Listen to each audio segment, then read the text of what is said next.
Ladies and gentlemen, the Impact Summit in Budapest continues with a panel discussion titled Financial Inclusion, How to Build a Digital Ecosystem. And as the title suggests, its central question is how digitalization can accelerate financial inclusion and what specific challenges COVID-19 has brought about in this area. Joining me on this virtual stage as the moderator of this session is Ms. Tram Anh Nguyen, the co-founder of CFTE, the Centre for Finance, Technology and Entrepreneurship, one of the fastest growing learning and innovation platforms in fintech and in digital finance. Tram Anh is an advocate of lifelong learning and continuous education as the best tool to help organizations and people adapt to a fast-changing world. She is passionate about upskilling and providing more opportunities to professionals in finance, as well as providing women and individuals from diverse backgrounds with a voice. Tram Anh, the floor is yours to introduce your panel. Thanks very much. Thanks very much, and good afternoon. Good evening. Good afternoon from London. Good evening from Vietnam, and good hello for everyone. First, before we start, let me congratulate Magyar Nemzeti Bank, the Central Bank of Hungary, and MNB Sigapore for a very special moment. I would like to share how honored we are today to be part of this event. Thank you for this great opportunity to join this event, and thank you for the great partnership. Let me welcome our four speakers. We'll be discussing about financial inclusion and how to build a digital ecosystem. I would like to welcome first Ronit, Global Sector Head for Bank Research, co-head of the FinTech Group and head of MENA Research for Citi. Ronit is the lead author for Citi's GPS Bank of the Future and FinTech Report from Dubai. He is also an advisory board of CFTE. I would like to very welcome Ms. Anikó Szombati as well. Thanks very much, Anikó, for organizing this event and being part of this panel. Anikó is the Chief Digital Officer, Executive Director for Digitalization and FinTech Development, and member of the Financial Stability Council of Magyar Nemzeti Bank, the Central Bank of Hungary. Anikó's main responsibility is to promote digital transformation in the financial sector, as well as within the central bank, including the implementation of cutting-edge technologies and supporting the fintech ecosystem. I'm also very happy to welcome Ms. Lesley-Ann Vaughan, Director of Product Strategy of Majaloop Foundation. Lesley-Ann has been working in emerging market digital financial services innovation since 2005. She was part of the founding team behind M-Pesa. In recent years, she has worked as a freelance consultant for various organizations involving in the Bill and Melinda Gates Foundation, Consulting Group to Assist the Poor, and IIFC, Microsoft, and MasterCard. And I'm very honored also to welcome Manisha Shah. Manisha is the CFO of MoMo, Vietnam's leading e-wallet company. As part of the senior management team, her responsibilities include the finance, human resources, capital raising, and investor relations. And today, we'll start with the panel discussion on financial inclusion. So let me start with the first topic about the relevance of financial inclusion in your various, current position. And perhaps I will start with Ronit. And Ronit, in a recent study with the Banking the Next Billion, the report that you produce, Citi estimates that financial inclusion will grow in a big way. Ronit, in your opinion, what are the drivers of this growth, and what are the other main conclusions of the study? Sure. Thank you for a very kind introduction, Tram Anh. A figure that most people are aware of is 1.7 billion. That's the number that's often quoted about the excluded, the unbanked. The 1.7 billion number comes from a World Bank report in 2018, referring to data in 2017. That number, if you went back to 2014, was about 2 billion. Now, we estimated in the report you mentioned, Tram Anh, that we estimated that number would fall further. We thought that by 2022, the number would be closer to 1 billion. So the first point I want to make is that we've lived through an amazing period of inclusion or growth in financial penetration, financial inclusion. And this is important, not just because we want everyone to have a bank account, it's important from a social welfare perspective. Financial inclusion allows better economic growth. It allows, particularly in the lower part of the pyramid, for people to be able to build businesses, get some more security, and access potentially savings and credit. So Thanks. the numbers are growing. It's important that it's growing. Thanks, Ronit. Lesley-Ann, Majaloop Foundation's mission is to increase financial inclusion by empowering organizations, creating payment system to enable digital financial services for all. Lesley-Ann, what's the role of Majaloop and how can you increase financial inclusion? And perhaps what are the challenges for creating these payments and the challenges that you see for the different payments model? Thanks, Tram. So I start the story with M-Pesa because it's a big part of my story in the background. M-Pesa is a big part of the financial inclusion story globally. It created an industry around it. And the reality is that 50% of the world's population are offline. And M-Pesa solves the problem of giving people back their time. The agent network is fundamental, as well as enablement of feature phone payment enablement, not smartphones. But obviously they're moving into smartphones now as well. So that moment when mobile money customers need to interact with the traditional banking infrastructure, it's often enabled by bilateral connections, deals, and interconnection. And that works well to start with. So that is the story of M-Shwari that we heard from Bob in the early connection. What M-Shwari led to is a Kenya loans and saving marketplace that had connected M-Pesa to all of the banks in Kenya. But the reality is that to make this happen at scale everywhere else with other markets, bilateral deals and technology enablement has the potential to be very inefficient. Often consumer protection will suffer when things go wrong. Issues can take days to fix. And in the meantime, a low-income customer is suffering from their money being completely inaccessible. And there's also a reason to have credit bureaus in the conversation. Something like M-Shwari, if you're not thinking about how much credit someone is having. And then often when we talk about payment switches, entities such as microfinance organizations, SACCOs, and mobile money operators are not part of the conversation. And yet they're vital in bringing services to the last mile. So Modulate Foundation is a new foundation that was founded this year. It's to support the long-range development and enhancement of some open source software that is a real-time push payments enablement model that enables non-bank and bank players to collaborate together with an interconnect API that's been designed for the fact that we've got different KYC tiers and different decisions have to be made at the point of the transaction. It also focuses on removing uncertainty and reconciliations of manual transactions. We've got a mindset of co-creation on shared services enablement in the co-opetition space. We focus on Rails enablement, and we use cryptographic controls using the interledger protocol to avoid repudiation of transfers and ensure that clearing is final, so that the money doesn't get stuck when it comes to customer funds. We focus on an asynchronous design that helps deal with the network realities of emerging markets. We know that networks are not that stable. And so we hope at the back of our design decisions that we've actually created something that is very useful to players in emerging markets who want to create interconnect between different systems in a reliable way that works for a financial inclusion ecosystem. We have partners in the foundation, for example, from Google through to Gates Foundation. Both public, private, and donor sector are a big part of the conversation. Thanks. Manisha, we hear, a lot about MoMo, and please, can you tell us, about the organization and perhaps how MoMo is supporting financial inclusion in Vietnam, and how have you developed with the current pandemic? Sure. Thanks, Tram Anh. It's a pleasure to be on this panel today.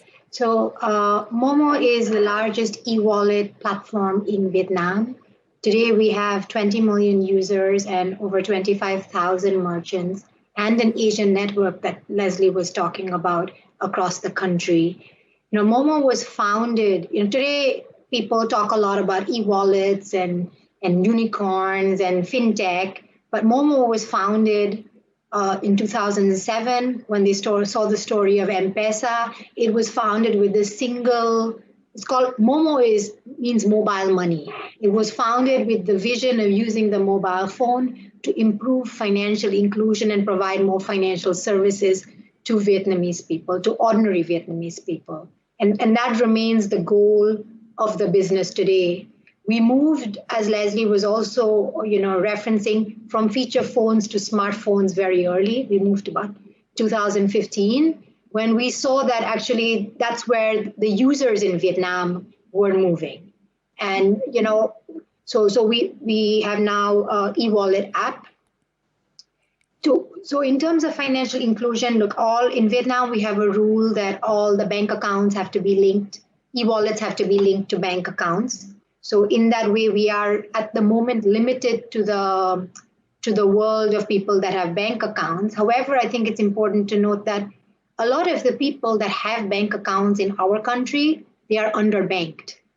So just because you have a bank account doesn't mean you actually have access to a broad suite of financial services or that you can use it. So we start with going with banked customers, helping underbanked users get online, have better access to their money, use that money for a broad array of services, everything from sending money to people to buying insurance, paying for hospital or school bills, etc. And we also started working, more recently during COVID, the eKYC rule was passed by the government, and that's forming a basis of what we hope will be our opportunity to work with banks to bring the other 70% of Vietnamese people that don't have bank accounts online.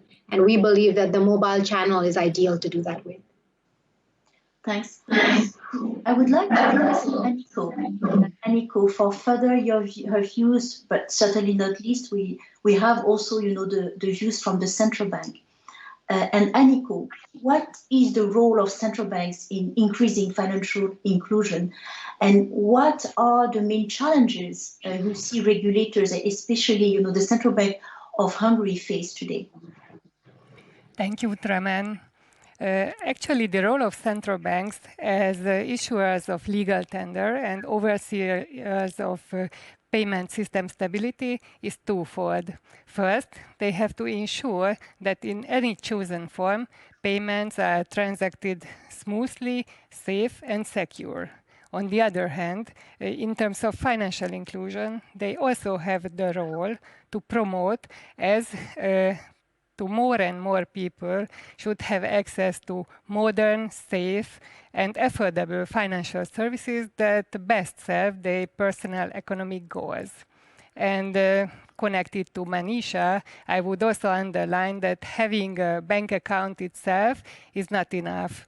Based on a recent OECD study just published this summer, for example, in Hungary, the average financial knowledge is satisfactory. However, the implementation capacity is below average, meaning that in real life situations, people are not making financial planning or saving decisions, or at least not making it consciously.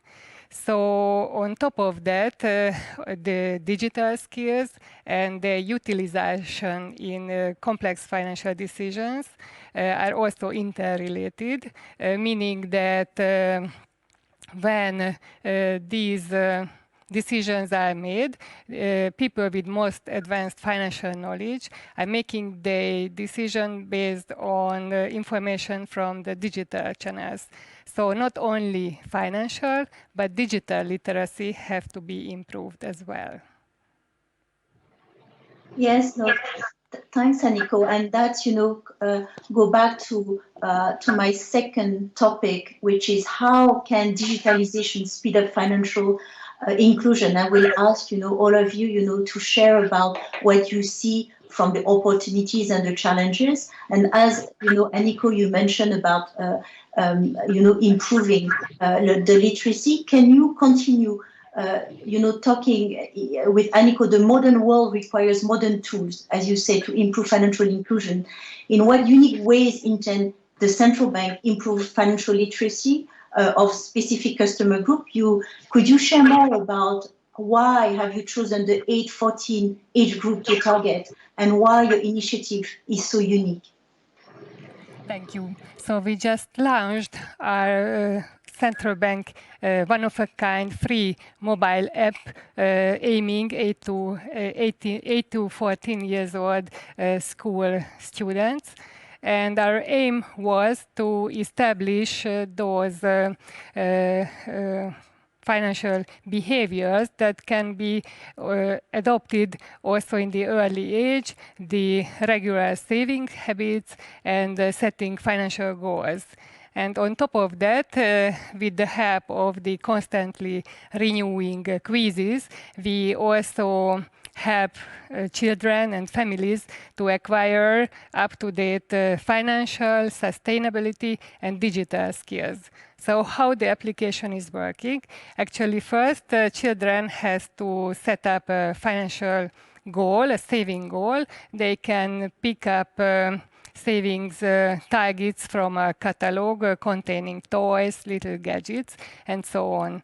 When they are successfully answering the quizzes that are constantly renewed, they can randomly earn digital medals. These medals are forming series, for example, based on famous Hungarian kings or castles. So these have to be collected, and for the collection, they have to exchange with each other. The exchange is facilitated by QR code generation. And at the end of the savings period, they can collect the earned presents by making a purchase in a special web shop, and these presents will be delivered to their own schools. We picked up this age group especially because this is the first period when children already have some pocket money, so they have some spending, but this spending is taking place exclusively in cash. While, on the other hand, most of these children already have smartphones, but they are legally deprived of having their own bank cards. Very great initiative. No, thanks. Ronit, you are in the Middle East. You see a lot around the world, but you're also, in the Middle East today. And how, in your point of view, how can digitalization speed up financial inclusion? What digital financial services do you think can reach really poor people first? And are fintechs really able to bridge the current gaps in terms of access and minimum balances that keep entire region currently away from financial services? Why are the same problems present in more advanced economies as well? Could you please share with us? Sure. So one of the problems you have is access to formal bank accounts. So digital wallets, mobile wallets become really important simply to provide security and moving money around. Lesley-Ann will obviously know this much better than me, and probably Manisha as well, but MNOs, telecom companies, play a very important role and have done for the last 15 years in the region, particularly in East Africa, and just getting money around. So for me, the first use case that digital sort of broadly defined provides is moving cash safely and cheaply, rather than paying an intermediary, running the risk with the proverbial bus driver. Just moving money is the first advantage. The second one is, and this is where maybe more recent fintechs come in, is the idea of fractionalization. Because one of the challenges you have if you're a lower income worker or even a young person in an advanced society like the US or Europe is being able to access instruments or assets that have high denomination values. You want to buy one share of ABC company, or you want to buy even one government bond, right? There's usually the safest asset in your country, a risk-free asset. To buy one government bond in an African or Middle Eastern country could be very expensive. You may not have the money, but fintechs can fractionalize that or sachetize can't even pronounce the word. And that becomes a real advantage, whether it's in emerging markets or in developed markets. Yeah, no, thanks. Thanks, Ronit. Manisha, you are in Vietnam, you see a lot from, Asia and Vietnam perspective. Could you specify the stage of MoMo and what's the speed of financial inclusion? Perhaps, what can you share the challenges that you face in Vietnam and what can we learn and leverage to other countries? Sure. It's hard for me to define where we are in terms of financial inclusion. As I said to you a little bit before, we're at about 30% of Vietnamese people have bank accounts. Of that, people who actively use banks, 30% have about bank accounts. Credit card penetration is 5% or under. So I would say we are still at the earlier stages. I think there is a very, very strong directive from both the government as well as the State Bank of Vietnam to promote digital payments. There's a strong focus on that. The government and the regulators are simultaneously very cautious because they want to protect the individuals from fraud. So, if you think from the central bank perspective, they are trying to manage both those things. They want to promote digital payments. They want to promote, more bank penetration. They want to control the risk of people losing assets. So I think that's sort of, broadly the macro environment in Vietnam. I think that the way to increase financial inclusion in Vietnam, what I have learned is that you don't think about it as a game for fintechs or banks or regulators or somebody else. You think of it as something that you have to do together. So MoMo is a platform business. It has access very easily to millions of customers, access to merchants. But we need banks, but we need the regulator and the government. So I think what I have learned in Vietnam is that it is critical that you work with all old economy, new economy, state regulators together. And without doing that effectively, you cannot solve the challenge of financial inclusion. We see a lot of press that, the fintech is going to do everything, cannot do it alone. That I think is personally my biggest lesson. And I think usually everyone is aligned to increase financial inclusion. They just have maybe different problems that they are trying to solve at the same time. And if you understand those problems, you speed up the trajectory of inclusion. Yeah, no. Thanks, Manisha. Lesley, coming to the topic of how can digitalization speed up financial inclusion, what do you see as the opportunities and the challenges? Can you share, why is it important that Majaloop is open source, and what other technology features can give major inputs to the spread of these digital payments? Even in extremely low income region, what's your view on this? So I want to amplify what Manisha just said. Really, we will get financial inclusion when we get more collaboration, and actually we can sit in a room and we can talk for days and weeks and months and years and still not have something actually in the hands of users. So the moment of having an open source code base as a collaboration point is a way for us to actually move the conversation forwards, accelerate it through examples, and to really start to understand each other from different perspectives and try things. The big part of the benefits of open source is that moment of a co-creation environment, to apply the approach to regulation innovation, to have public and private collaboration through the concept of rules as code and regulation as code. I think it can be very effective in moving the conversation forwards, for example, around privacy by design, shared and fraud risk management services, RegTech, SupTech, in the context of financial inclusion realities. Let's bring those realities to the table. There's a newly launched Digital Public Good Alliance. It's actively sourcing open source initiatives in parallel industries as well as us at the Modulate Foundation. So there's a movement, MOSIP are in the identity space, and it's based out of individuals from the Aadhaar India stack. There's OpenG2P that came out of the Ebola crisis, and beneficiary management, those kind of things. And what we want to do is actually figure out how to put these systems together in an open source collaborative way and actually move the conversation forwards. Because if we support the superheroes at the front line with really good software, they can actually design the business models that can create a sustainable environment. Thanks, Lesley.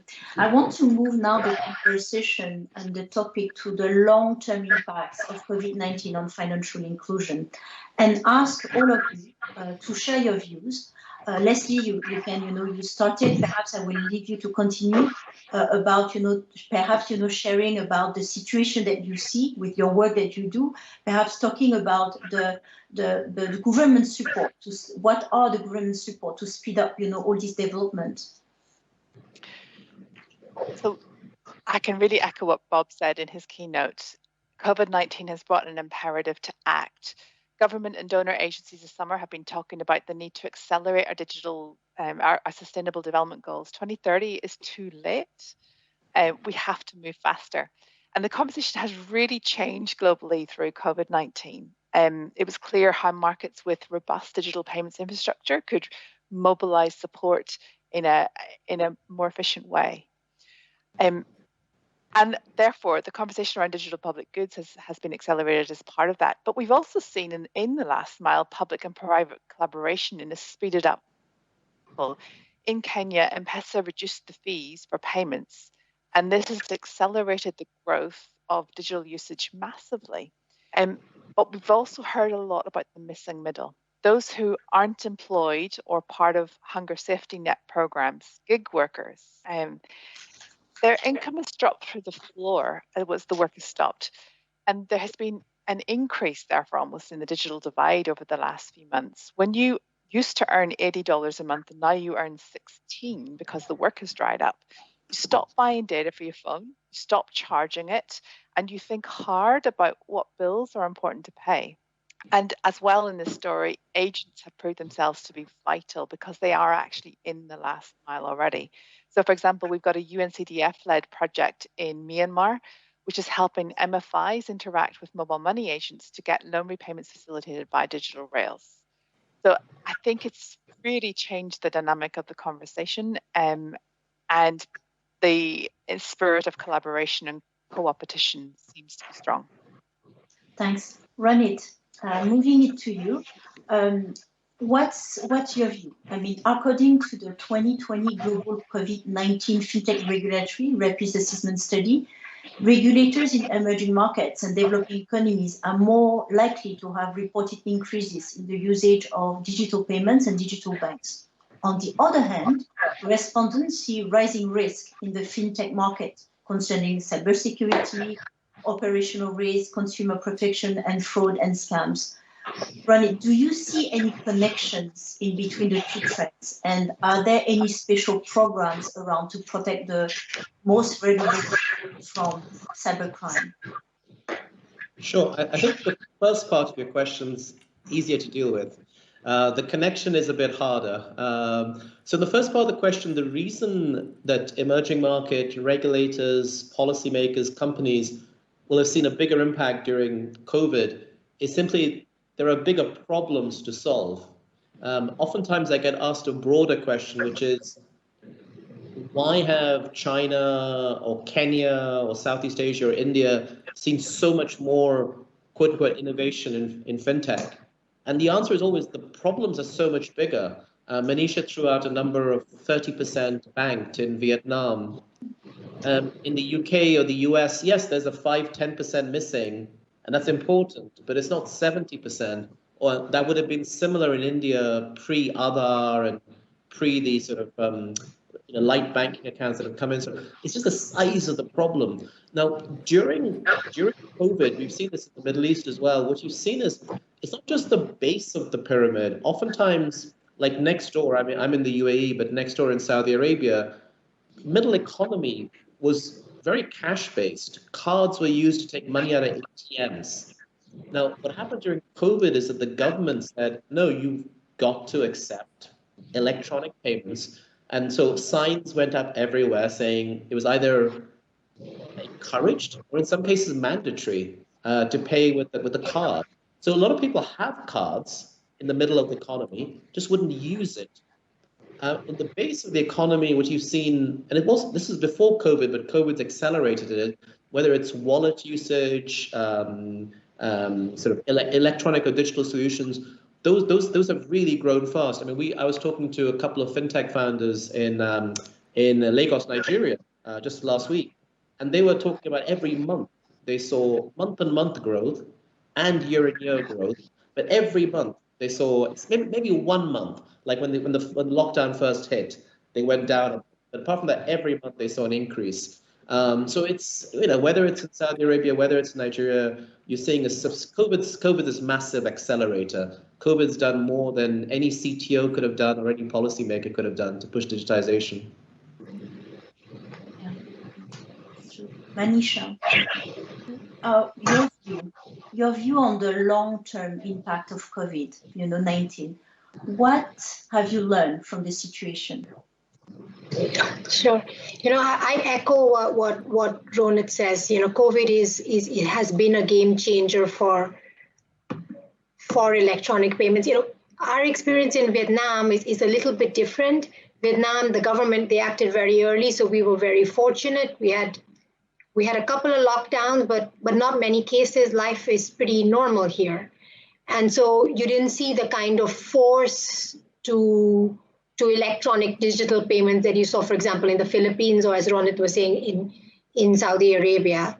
We saw two things which we think are even more important than a quick increase in peer-to-peer payments. We saw a huge mindset shift, and I'm not talking about just from the users or our users. Our users changed too, but the change from some of the largest government-owned supermarkets, the large offline players, to switch to online, the urgency for them to realize that if there was a long-term lockdown, they didn't actually have a way to sell products. They didn't have a way to reach their users.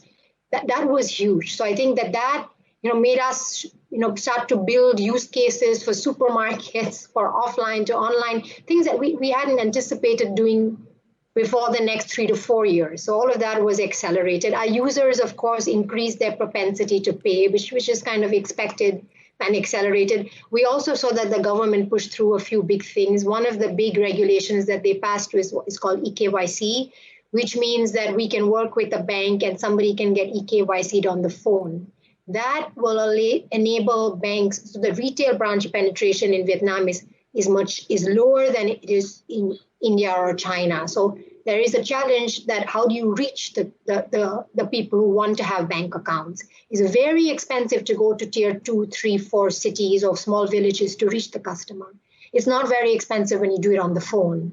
So we think the combination of eKYC, the mindset shift, will all accelerate the move to mobile.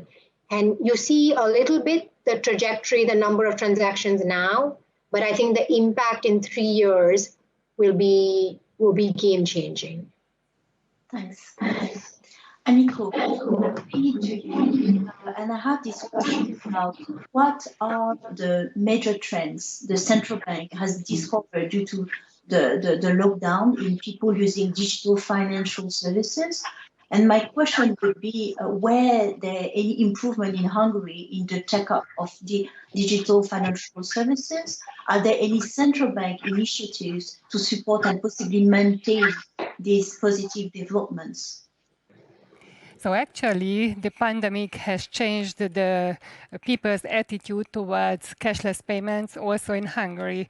So more than 1/5 of the population has been using electronic payments more often in this period, and we do hope that this trend will continue.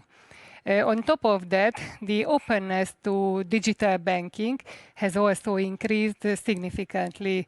So in 2018, only 45% of the bank customers were open for managing their finances via either mobile phone or via net bank. And this number has surpassed 80% in the middle of this year. That means that people are getting used to these digital channels and have trust in all these. But Still, there are other opportunities for the service providers to offer fully digital financial products and services, as, for example, the account opening and personal loan market is the most advanced in terms of digital banking, and only 60% of the market supply is accessible via digital channels. In terms of central bank initiatives, I would highlight the introduction of the instant payment system, which went live in a quite timely period at the beginning of March. And since this was the only system that obliged all the banks to participate, actually it was a game changer in Hungary, and we do hope that the payment market and also the economy's competitiveness will increase in the medium run significantly due to these possibilities. So based on this network, the money can move from account to account in seconds, actually on average in 2 seconds, on a 24/7 availability. This means that customers have the choice to rely on electronic payments in more and more real-life situation, and this can increase the access to electronic payments, not only to the customers, but family businesses and SMEs as well. And also in the upcoming weeks, the central bank itself will introduce a chatbot function to improve the customer protection function. So the chatbot, relying on artificial intelligence, will be able to talk to the customers to increase their financial knowledge, the awareness of the risk and the special characteristics of the financial products. And we do hope that we will be able to come up with other new technical and financial innovative projects soon as well. Thanks, Anikó. I think the topic is very big, and I know that we as a closing, I just want to say that COVID-19 brought us several changes in digital financial services, and I would love to get all of you. I know that the central bank is doing quite a lot, and it shows that it will last. It shows that you have established, and we hope that it will last for the good stone for have a sustainability in this. Can I ask you, all of you, in 1 minute, to tell us, do you think these changes, especially the benefit, will be long-lasting? Furthermore, how do you see financial inclusion in the 5-10-year perspective? What are the main challenges we have to overcome to improve it? In 1 minute, what would be your closing for all of you? So perhaps I will start with Ronit, Lesley, Manisha, and Anikó. You've mentioned all of the great initiative by the central bank. Ronit. We can't hear you. In closing, I'll make 2 comments, one quantitative and one qualitative. On the quantitative side, I already said earlier, we thought that the amount of unbanked population will go down to 1 billion. Roll that forward, you're going to be looking at a few 100 million. So the quantitative problem in 5 or 10 years will have been solved. The qualitative problem is still work in progress, and that's about taking the full range of financial services to the population. And that's going to be the really interesting development that we're going to be watching. Thanks, Ronit. Lesley. 2 things as well. 50% of the world's population are offline. And just like Bob said, when they come online, it doesn't mean that they're smartphone literate. So we've got to remember the digital divide in our conversations, and that cash is king for a lot of people. And the second one, Lesley, I'll have to the floor. Can you share with us your closing? It's the second one. Manisha. Okay. Yeah, I have to echo. I think COVID has been a game changer. So I think that in the next 10 years, you will see a disproportionate amount of people moving offline. I believe cash is king today. I believe in 5 to 10 years, it will not be king in most economies, including emerging markets, because of the advent of the mobile phone. It will democratize payments. I think the onus is on a combination of the service providers and the regulators to make sure that this is done in a way that is fair to all parties in the ecosystem, particularly the less educated user. I think that if you can do that safely and securely to the last mile user, the one that is less educated or has less money, that is when the financial inclusion finally succeeds. Thank you very much, Anikó. Thank you, Manisha, Lesley, Ronit, for this very interesting panel discussion. Thank you very much for listening. It's an important topic. Looking forward to seeing more interesting development in financial inclusion. And I wish you a great continuation of the session. Thank you. Thank you. Bye-bye. Thank you, Tram Anh, and